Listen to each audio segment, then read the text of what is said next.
Hii ni Boli Arena TV. Karibu sana mtazamaji uweze kusubscribe channel hii ili uwe wa kwanza kupata taarifa mbalimbali za kimichezo kupitia channel hii ya Boli Arena TV. Sasa tunafahamu kuwa kama Tanzania tayari tulishaandaa michuano mikubwa barani Afrika kwa maana ya CHAN ambayo ilifanyika mwezi uliopita kwa maana ya mwezi wa 8. Sasa kuelekea maandalizi ya AFCON 2027, serikali iliahidi kujenga viwanja tofauti kwa ajili ya michuano hiyo ambayo Tanzania pia itakuwa ni miongoni mwa nchi ambazo zitakuwa wenyeji wa mashindano hayo. Huu ni moja ya vile viwanja ambavyo serikali iliahidi kuvijenga. Huu ni uwanja ambao upo Arusha na namna ambavyo ujenzi wake umefikia.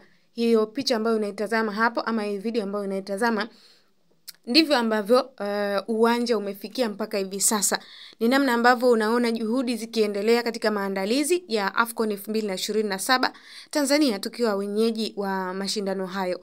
Hivyo sasa serikali inafanya juhudi pamoja na wadau wa michezo kuhakikisha kile kitu kinakaa sawa kuelekea mashindano hayo. Uwanja namna ambavyo umefikia, tumeona serikali ikifanya kila hatua uwanja uweze kuwa mzuri kwa ajili ya mashindano hayo ya AFCON 2027. Sasa nikusihi mtazamaji wa Boli Arena TV uendelee kutufuatilia katika channel hii ya Boli Arena hapa YouTube, lakini pia usubscribe, usisahau kubonyeza alama ya kengele ili uwe wa kwanza kupata taarifa pindi ambapo tunaweka taarifa kwenye channel hii.